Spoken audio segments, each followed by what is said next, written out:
Bonjour, everyone. Welcome to Zaagibagaang Live. I know it takes a few minutes for everyone to start getting connected, so I'll give a little introduction, then I'll kind of repeat that introduction so that we give people time for that process. I'm Jill Dorfler from the Zaagibagaang group, and I'm serving as our host for this evening's session. It's the third session of the Get Informed, Get Involved Watch Party series.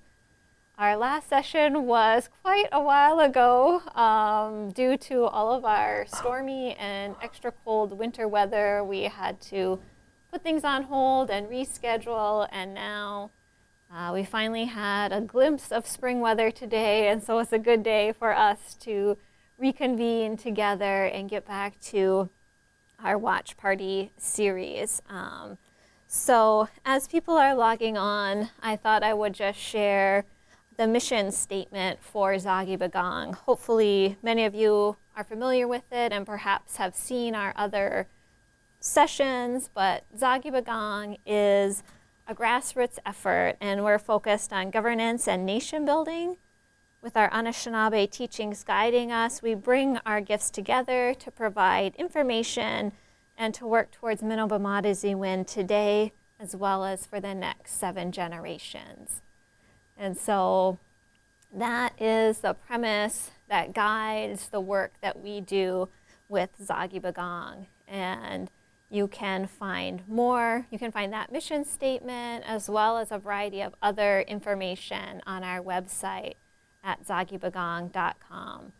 And we're just navigating a little bit of technical issues, and I will ask as people get logged on, if you can say hello to us in the comment box, then I will know you're here, and then I'll know when we're ready to get started.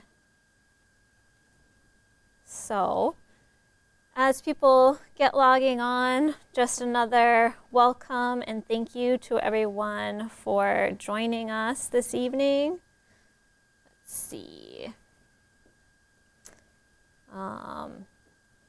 So I might need a little bit of assistance, perhaps. We have an excellent team here. We're once again at the Fond du Lac Tribal and Community College with a great technical team helping us navigate the technical issues that come along with any type of production like this. And so I'd just like to get a little sign if we can see that people are logged on and we're ready to get started into the actual program, or if you'd like me to continue to give a little bit more background and welcome.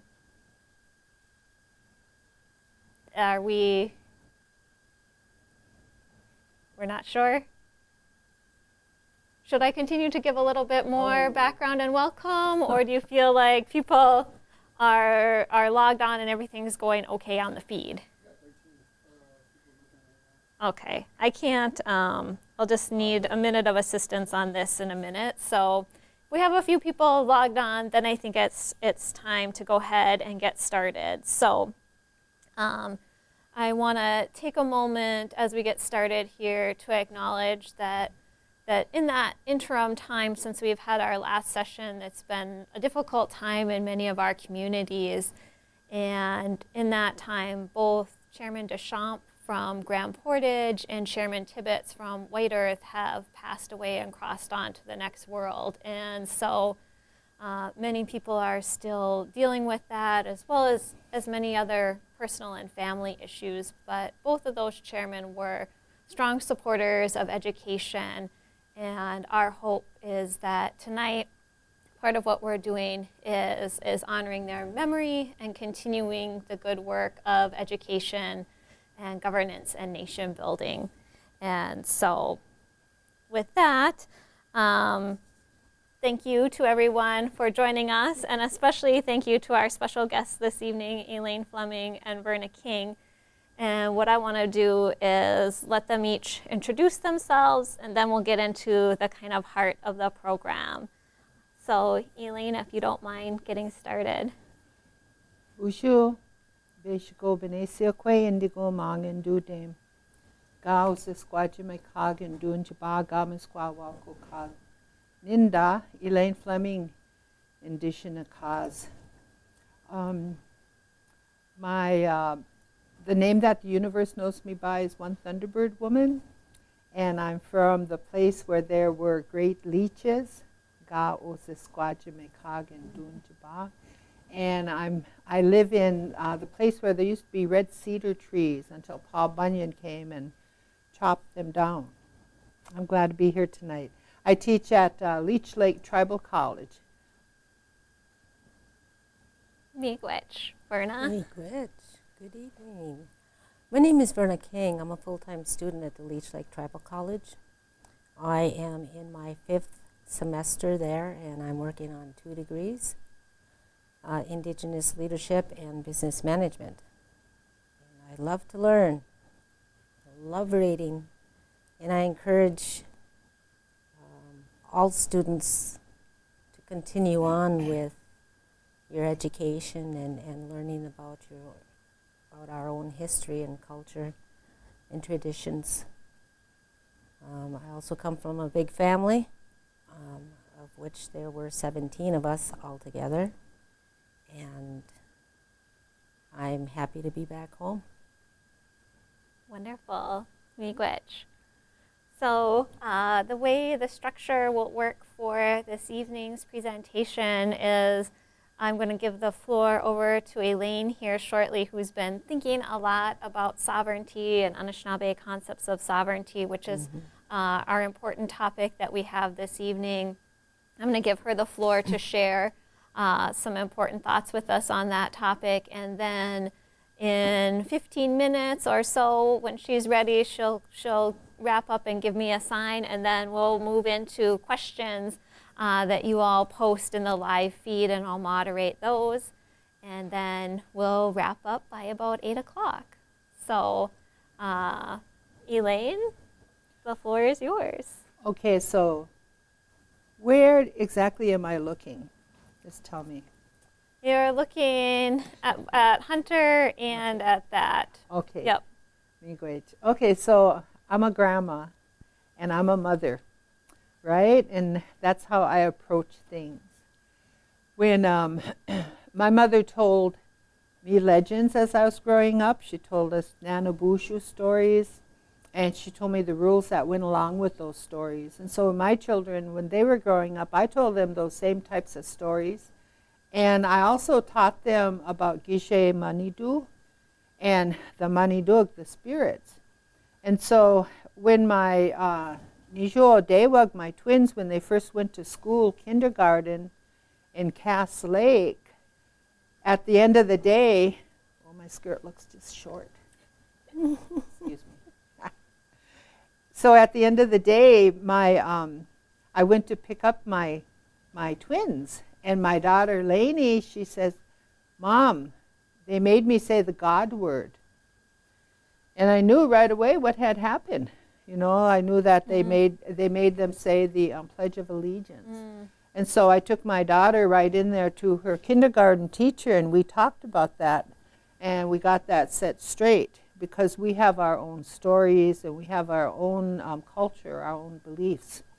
And so, and we need to teach that to the children right away. This thing about sovereignty, you know, Captain Pratt is very famous in starting the school in Pennsylvania, that boarding school in Pennsylvania. And he said the way to change a nation is to change the children. And so I just want to start right there, because the thing about sovereignty is a right to education and to learning about yourselves as a people. And I'm just really proud of our people. You know, this has been going on for a really long time. Our people fighting for our rights, our treaty rights. Our children see this all the time when they attend the powwows. When we go to, when Cass Lake or Red Lake goes to the state tournaments for basketball, right? We get out there and we do our national anthem. And so our children are exposed to our culture really heavily. And so the one thing about that, though, is that we need to start teaching our children by the time they enter third grade about this word about sovereignty and what nationhood is. And that needs to be a part of the whole public school system here in the state of Minnesota and other places. So this, what is a nation? A nation it consists of 4 elements. And one of them is language and culture. The other one is a nation has its own history, a nation has its own land base, and a nation has its own governance.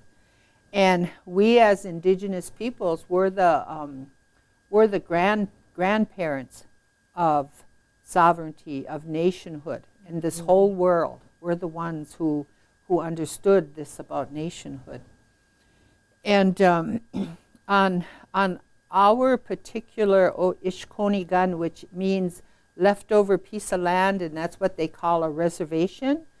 So when I teach that I teach them not to use that word reservation. I teach them to say Leech Lake Nation.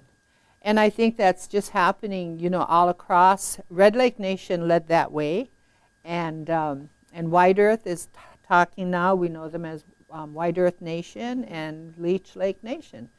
So eventually we'll change the name of our college to Leech Lake Nation College, where I work at. Anyway, so words are really, really important. And so what is sovereignty? What is it to be that nation, right, and to practice sovereignty? We have the right to self-determination, and we have the right to our own governance. And we've always practiced that. Years and years ago, when we first started making treaties with the colonizers, when we first started making these treaties with them, those treaties were sacred documents.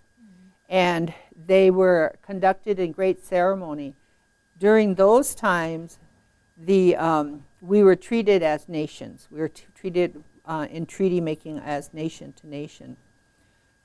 So what those treaties were about, it was about peace and cultural unity. And so that's really important to understand, this thing about cultural unity. It wasn't just about our cultural sovereignty. It was about the cultural sovereignty of the other nations or nation state that we were treating with. That they had a right to their own culture, and so did we. They had a right to their language. We had a right to our language. That's a part of being a sovereign nation. And then the other part of that was those old documents. When we would treat with them, we understood the need for peace. We needed peace. And we, at that time, the colonizers, they understood that we were able to protect them and to help them, to feed them, to teach them. And so we took care of them just as much as we expected them also to take care of us with these first treaties. And even today, that's the way it should be, that we take care of each other. In those first treaties that we made, we understood the importance to pass that information down orally through word of mouth. Because you can always take a piece of paper, a treaty document, you can put it away and it can be forgotten. And so we always said that, well, then you pass down your what's in these treaties, you pass it down to your children, and they to their children, and they to their children. And you always renew those, you renew the understandings of those treaties and your relationships with your treaty partners. So, of course that changed. The treaty making changed. And this idea of sovereignty now, it's something that is difficult to understand. And it has to do, the reason why it's difficult to understand today is because of the way the federal government treats us, right? So just when they came here with a racist attitude, racist philosophies. And George Washington himself, he had this philosophy was called savage as a wolf philosophy. And what he said was that the indigenous peoples, we were just like the animals. We were like the wild animals. And so they had just been through a war, and they didn't want the George Washington and all those people, they didn't want to have war anymore because war is very costly. So what his philosophy then was, this savage as a wolf philosophy, was that they would buy land from us. So we would cede the land to them, and then they would create that reservation, and we would live on that reservation. We couldn't own the land, but we could, what in the heck is that word? Trust, held in trust. Yeah, it is held in trust. But anyway, we couldn't own the land in fee, but we could live on the land. And so they would buy the land from us, and as the settlers, as they moved into our territories, and sometimes they would actually come onto our reservations, and they weren't supposed to do that, but they would encroach upon our territories. And so George Washington said, well, when that happens, they're animals, they're wild animals, they will move. And so I live in Gamasquawakokog, they call that Cass Lake. And when you're walking down Main Street, you don't see any deer, you don't see any shagog, any skunks walking along. So, but that was his philosophy, and it was a racist philosophy. And when they came here with that racist philosophy too, they thought that we were less than human. And so then they had to take care of us. And so you have that trust doctrine. And they took away our human rights in doing that. But guess what? For us, we've always self-determined. We've always worked and fought for our treaty rights. And look at us today. Like if you go to Gauzasquadjimekag, if you go to that place of the leeches, then you're going to see our big judicial system with the court and our police department. You will see we have the Bagonegishik School, we have the Leech Lake Tribal College, and we just have so much going on there on our nation. We are building our own nation, just what Zaagibagaang is all about. We are building our own nation. And it's based on sovereignty, because you got to believe in yourself. And we have to teach our children to believe in themselves. We have to teach them in the public school system, and not just our children, but all the children. They have to understand that we are peoples of nations. We're not ethnic minorities. In our history, we are peoples of nations.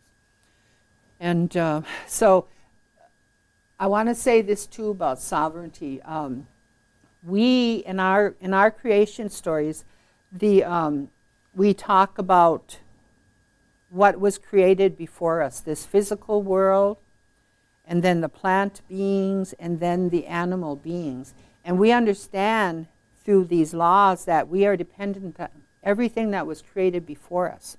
And so when we create our constitutions, that in those constitutions, we have to make sure that we talk about the sovereignty of the earth itself. The earth is not property. The earth, the water, the air, that's all not property. That's a living being, and that's our relations. Those are our relatives. And so when we work with our constitutions, we have to recognize that, and we have to write into our constitutions about the rights of the world. Ecuador, in 2008, they just passed their constitution where they recognized the rights of the world. And we're smart people. We're going right along the same path. I think indigenous nations are going along the same path, because the laws of the people and the laws of the earth, that's where they come from. They come from the earth, and they come through our stories. And so those are the things that we have to think about. Leech Lake Nation is 50% water.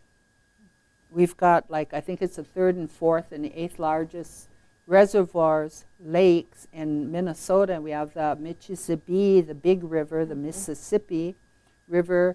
We have swamps all over the place which clean the water and provide medicines. And so the laws and that are represented in your constitutions need to come from the earth. And those are the things that our stories are about too. So, and then I would say something else too, that I know I was looking at constitutions from the West Coast, and I'm sorry I don't remember which nation it was, but when they talked about sovereignty and they talked about the rights of being human, of what they talked about there was making sure that the rights of the elders, the rights of the women, the rights of the children are also respected. And so, you know, like that IRA constitution that was created and that we're all working on to change, those are some of the things that I believe we need to consider including in our new constitution, that it come from the earth, that it come from us. And yeah, and that we take, it's our responsibility to take care of the world. Not just here on Leech Lake, but all over the world. And we need to remember to work through the children. Verna? I agree with that wholeheartedly. What we need to do is to ensure that in the future our children will have natural resources that they can depend on. The water, the wild rice that grows on Leech Lake. The health and the vitality of the animals, you know, ensuring that they are not feeding on contaminated food. Education, you know, I encourage everybody to become more educated in our history, with our traditions and our culture. Become involved with that. Teach your children, you know, teaching the children, our children, and giving them that benefit and having that future. In order to do that, through education and you know, I will continuously say, get your education, get your education. I've been to 3 other universities and I've attended them, but I've learned more about my history and my culture and my people by attending Leech Lake Tribal College, because you don't hear the history and traditions of the Ojibwe Nation attending a university. Slowly, you know, little by little, they do have American Indian Studies. But history books need to be rewritten to be told, telling the truth as to what, you know, we as a people have gone through since first encounter with Europeans. The genocide that you don't hear. How children were taken from the families and put in boarding schools. How do you give that back?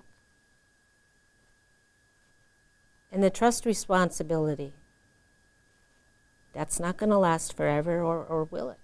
Or is it or is it a perpetual, you know, is it going to be a perpetual fact that the U.S. government will look at?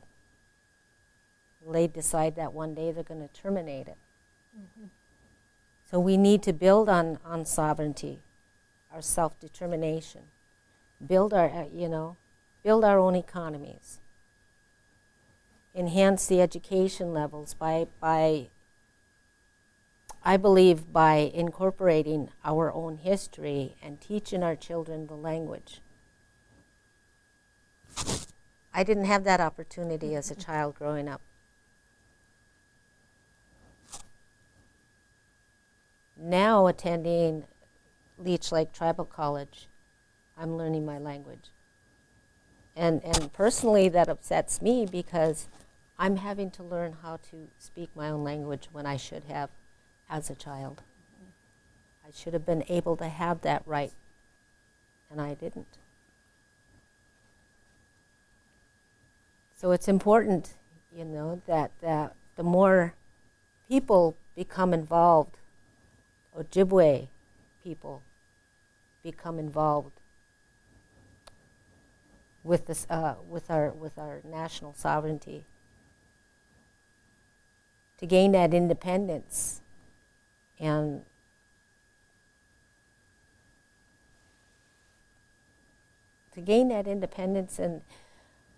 knowledge, knowing that what we are doing and what we're trying to accomplish will secure those rights of those natural resources and ensure that our children will grow up in a clean environment with clean air, clean water. So part of that sovereignty has to do with food sovereignty. And I think it's really important to acknowledge places like Leech Lake Head Start. They have a SNAP education program there, and they have their gardens, and they're working with the natural foods from the fields and the woods. They're developing curriculum all across about the wellness of eating traditional foods.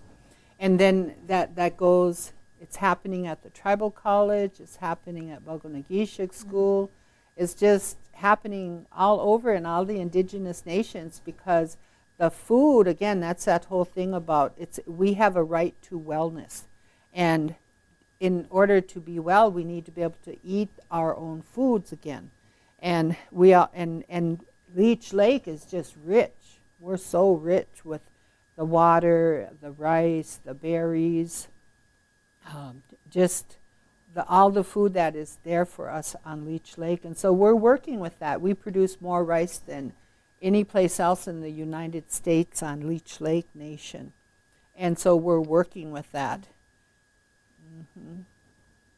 So those little children are really learning, we teach them at home, and then they go into the Head Start programs, they go into the public schools, they go into the grade schools, and and it's just like everything is changing nowadays. And that whole thing about us being shining people, that when you're well and your spirit will shine through your body, and our children are going to be well, and we need to be positive, and we need to build them up, because we will change the nation through our children. Thank you both so much for sharing those ideas. It's so interesting to hear you both talk about sovereignty and the way in which from the way in which you all talked about it, is much more of a holistic concept, including food and education. If we look up sovereignty in the dictionary, it's just going to say something about authority to govern, like politically.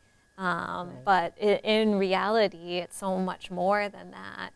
And as you both articulated, it's also about relationships, both internal relationships, so we can see the types of family relationships that are needed in continuing to raise strong, healthy children and families, and how that perpetuates itself, but then also that external relationship with the U.S. government, which has been very uneven and very disappointing, to put it mildly, for us. So, and it's more than that, because it's on an international level, because the air circles the whole planet, and the water does that too. And so it's about, if you're a nation, then you have the right to work with other countries and other nations, and how other nations are affected with things like the water and it's very important. Yes, yeah, thank you both again. So as we move into the dialogue part of the discussion here this evening, I invite you all who are watching to say hi to us in the watch box and also to start writing in your questions, and I'll start relaying those to the panelists for discussion this evening. So please feel free to let us know some of your thoughts and some of your questions that you have this evening. That's the fun and exciting part of being live, is the opportunity to engage, but from the comfort of your living room and your computer or phone or iPad. So that we'll look forward to seeing some of these questions as they come in. And in the meanwhile, we'll keep having our dialogue, and I'll just try to keep my eye on the comment box on the iPad here to see as questions come in. I had been thinking about some questions prior to this evening's event, and I'm so glad that you mentioned food sovereignty, because that was one of the things on my list. It's one of the movements that is growing across many of our nations. And you mentioned some of the great work Leech Lake is doing, and I know some of the other nations are also working in kind of a similar vein to restore our food systems back to the natural food that we should be eating, rather than the convenience food that too often I'm guilty of, and many people are guilty of easily reaching for at the supermarket or elsewhere. So I'd be interested to hear a little bit more about those projects and how you see that fitting in with kind of the long-term health and progress of nations. Geez, I think it was at least 25 years ago at Leech Lake Tribal College when we started our first community garden. And it was 25 years ago then that we started looking for the native seeds and to understand them and to collect them. And I remember I was working with that first garden, and I was told that we needed to start with ceremony. The plants have memory, and they have memory of the earth. And so if you take our wild rice, our monomen that is growing here, and if you were to take it like to the East Coast and try to grow it there, it's not going to grow as well because it has memories and it has a home. And that's here, it's here on the Leech Lake Nation. So it has that history and has a memory of the land and the water from here. And so that very first garden that we started back 25 years ago, we went to a couple of elders who lived on the reservation, and I gifted them and asked them to come pray for the earth before we broke it. And so they came that morning, and we gathered before the sun rose. And I'd asked them that they pray for peace and for healing because of the racism that we experienced in Cass Lake. And so they came that morning, and that's what they prayed for. And then it was after that we first broke the ground. And then after that, the next ceremony that we had was we went around, and I went around to all the elders in the community, and I asked them, what did you used to eat? How did you cook it? What kinds of flowers? Because the old ladies, they always planted flowers. Flowers were very important to them. And that's part of a community, the vegetables with the flowers.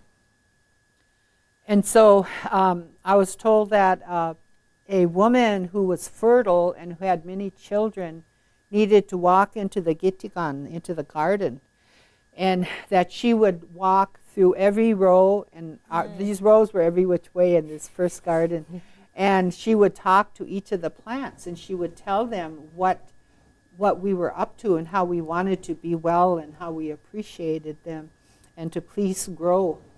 And so that's what she did. And so back in those days, we began our first gardening with that thought of ceremony and about wellness and about peace. And it was also about stopping the racism in our community. And so that has just grown. It grew in many different ways. And and now it's in. Not to say it all started with Leech Lake Tribal College, but it's all over our reservation now, where we have planted orchards, we planted berry bushes, we have planted gardens or made spaces for the community gardens. It's not just at Leech Lake; it's all over. You know, we go up to Grand Portage, and they're doing it up there too, and it's all over the place. And it's smart, and it's natural. It's the thing to do. It's about food sovereignty. And just like the plants remember the earth and where they're from, our bodies know the same thing, and we need to eat those foods. That's why they say that thing about if you have a child, the first food they eat would be rice. You know, you would chew the wild rice up for them, or that white fish, and then you would get it all nice and mushy, and then you give it to the baby, not Gerber peaches. So food sovereignty is so important, and we are just right in there, and we're battling. We're battling always, like with University of Minnesota, to for our rights to have our rice grow naturally, and to support our nation, to support our own nation. So it has to do with so many things. Plus, rice is sacred. You know, food is like that. It's so important to us, and the food all has their own stories, too, and those are the stories that we need to share and tell our children. Yeah, that way in which food provides all of those levels of nourishment, right? We might initially think about it as that nutritional nourishment, but as you say, it brings those memories back, and it brings that spiritual nourishment in a positive way as well, in a holistic health kind of focus. And I think the work that tribal colleges do really show us what can happen when tribes have control of their own education systems and get to decide what the curriculum is and what the quote-unquote standards are. I work at the University of Minnesota Duluth, which is, of course, a colonial institution, and we do our best in American Indian Studies there to provide some small snippets of the kinds of things, though, that are available that you all can do at a tribal college are vastly different than what perhaps I have the ability to do. And so it's thinking about the importance of all of those systems together creating a strong nation. And it kind of harkens me back to a kind of classic comment, I guess you would say, in American Indian Studies when back 30 years or more than that ago now, the famous quote from Vine Deloria Jr.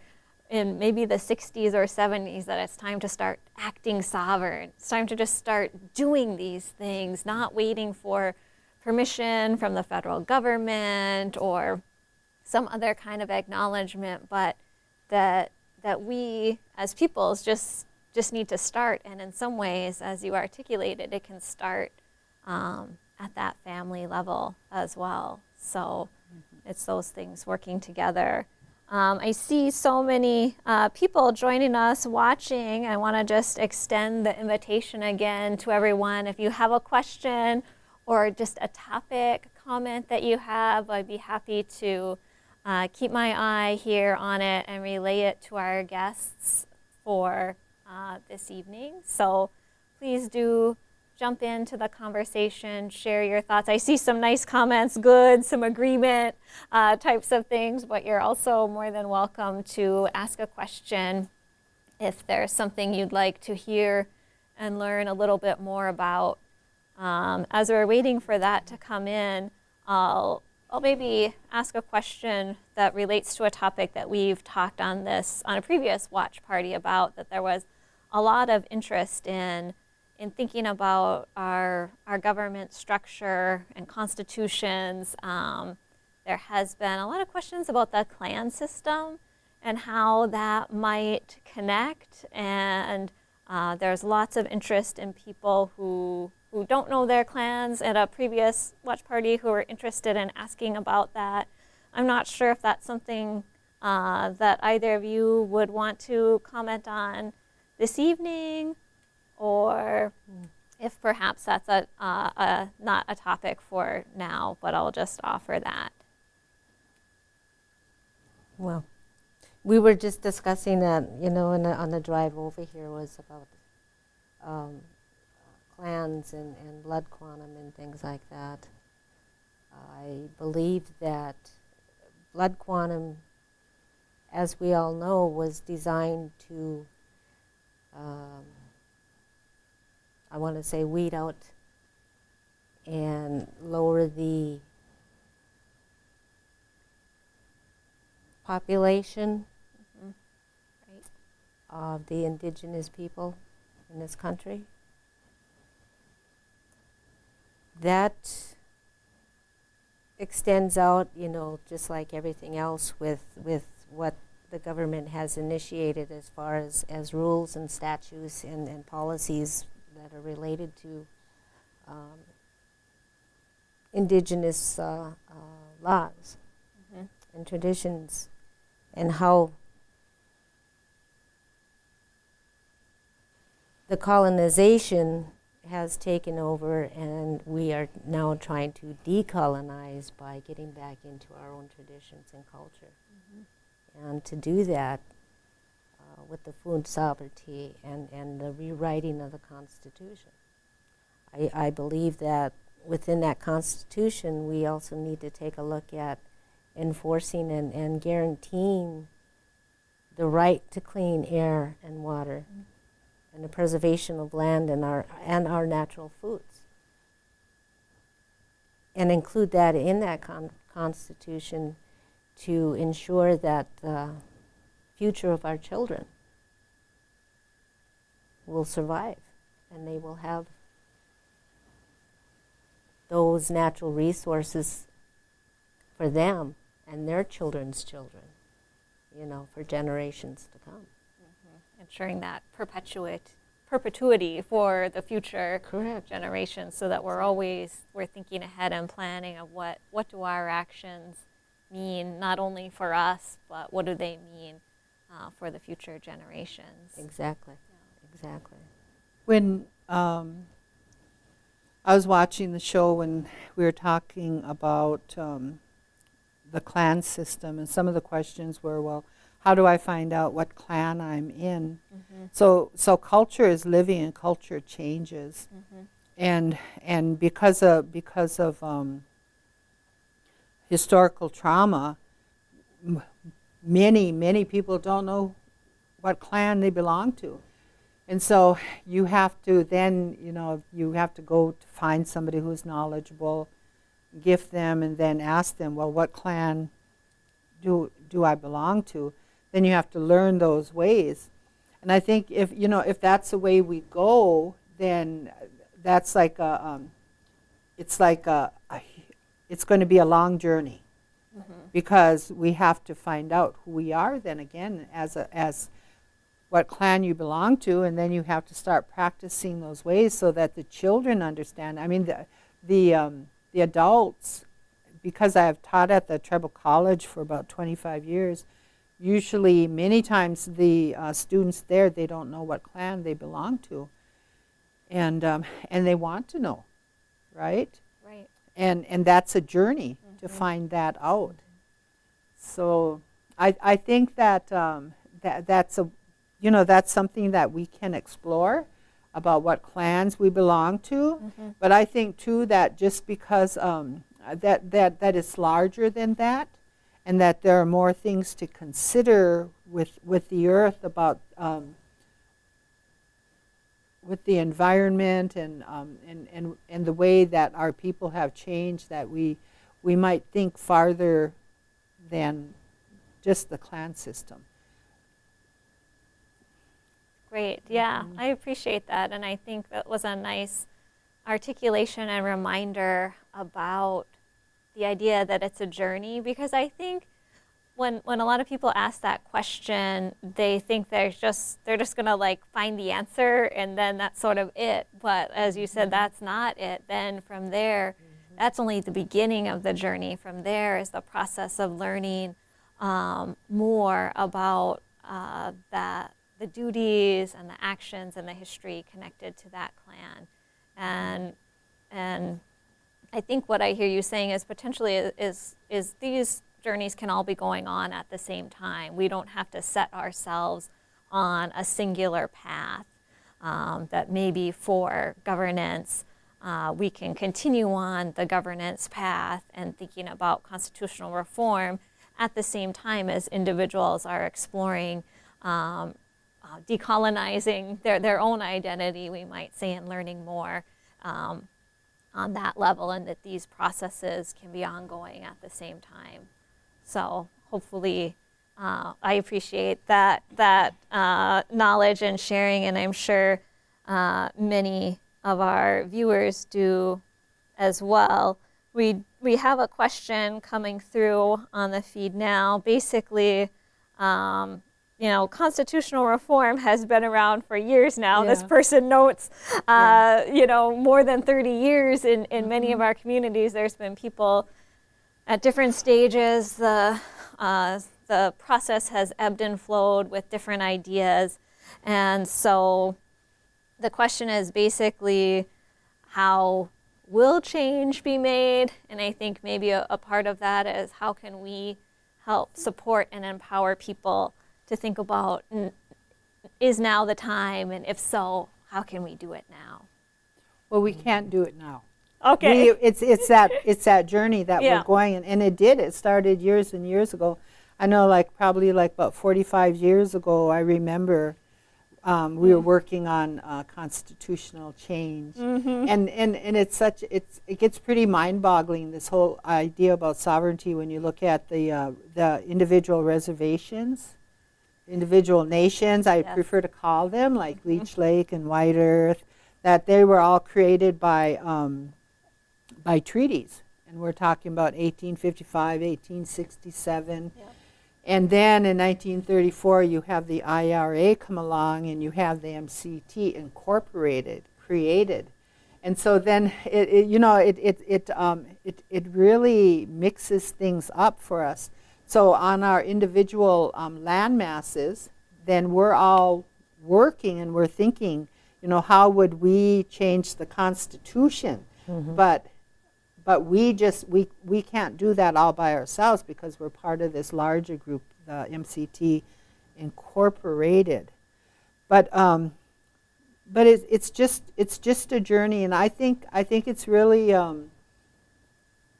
we're on our way. We know that we have to change the whole blood quantum requirement. We know that, and I think that's one of the main things that have always pushed us, and MCT has did that study, and they're giving us some choices that we could consider, and there's no perfect choice, there's no perfect way of doing any one thing, but we're working on it, and I think that it's important to be positive and to listen to each other, and just to be broad-minded, before you start to narrow things down, because like I'm saying, I just think it's so important to include these larger ideas about the whole world and about all of our relatives. It's important to put words into a constitution about children and about the rights of elders, and so I think, I know it's going to happen, because if it doesn't happen, then we're not going to be here anymore because of the whole blood quantum issue. So exactly. It's not going to happen right away, but we're on the way.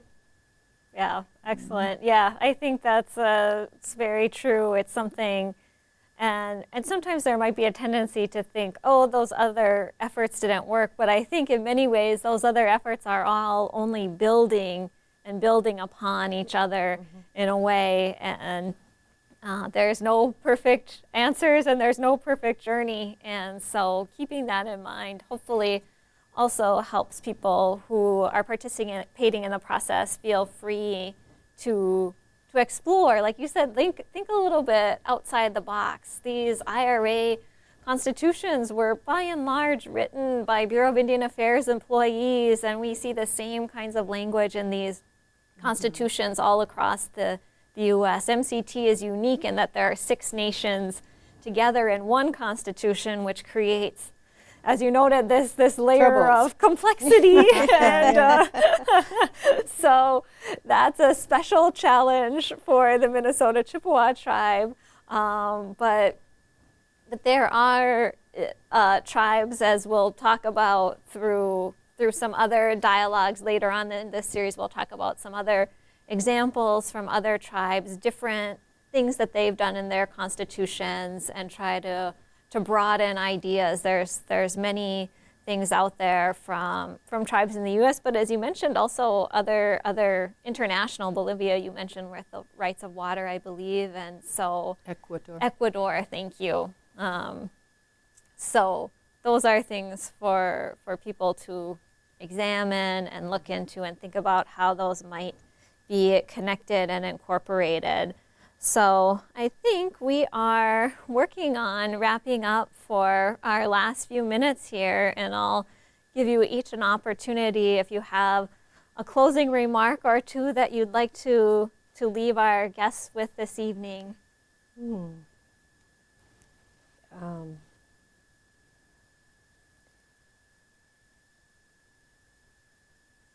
Growing up, I grew up in Hibbing, and I attended all-white public schools. I have just recently moved to live on the Leech Lake Nation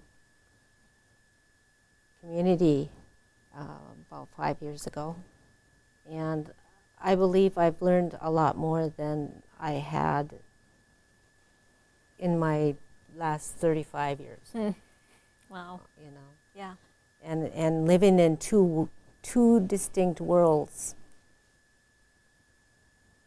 is what I feel. And I know I'm not alone. But being pride, having the pride that I do feel and try to emulate by my actions in what I'm doing. I'm 56 years old, and I'm going to school. Wonderful. And I love it because I'm learning my traditions and history. And in order for our nation to have sovereignty and to develop and work on that sovereignty, we need to have the education in our own culture and our own history in order to provide that, and reading and understanding the treaties. So we can use the English verbiage to incorporate into the constitutions, which we never used to have. We never had a requirement for them before, but now we do. And in order for our own individual freedoms and rights and guaranteeing future for the children, for our children, and we need to clarify that and state that to where the U.S. federal government will respect that and honor it. Thank you. So on this journey, this really long journey that we've been on, starting from when Columbus first got over here, right? We've always fought and we've always resisted, and we have just done nothing really in the end but get better and better. Is it out? No. Okay. So Okay. what I want to say is, we get really tired We get tired of trying to learn the language. We get tired of trying to learn the history. We get tired of trying to change the Constitution. Well, just take a break sometimes. And please look around at the things that are going around the different nations. And just realize how lucky you are to be alive today when you think about what happened to our people before. Just think about that. And if you're on Leech Lake, you go around and all those horrible things that might happen there, that have happened there, that will continue to happen there, we do way more positive, wonderful things than the other way. So just remember that on the journey, how wonderful we are, how we really do shine, you know? And then get up and move some more. We're going to do this. We're still here. Yeah. Oh, excellent. That's a perfect note to end on, to think about that positive forward motion that we need to keep pushing ourselves and taking care of ourselves, but also keeping going and making it happen. So excellent. Thank you both so much for sharing really important ideas with me and with all of our people, friends on Facebook who are watching this evening. We'll be uploading this recording to YouTube within a few days, week-ish. We'll see how things go. Thank you so much to Fond du Lac Tribal and Community College and to all of the technical team here. It takes a village to make this happen, and we appreciate everyone's support and assistance. The next time we hope you all will join us is on March 31st at 2 p.m. We're going to have a guest, David DeGroat. He teaches both at the White Earth Tribal and Community College and for us at UMD, and he's going to share a little bit more historical information. We're going to discuss the formation of the different bands, reservations, nations. We'll probably talk a little bit about terminology, and I appreciate Elaine's thoughts on terminology and the use of the term nation. We'll be discussing those things and the formation of the MCT as well. So in the meanwhile, keep your eye on our Facebook page and check out zaagibagaang.com for videos and resources. Gigawabamin.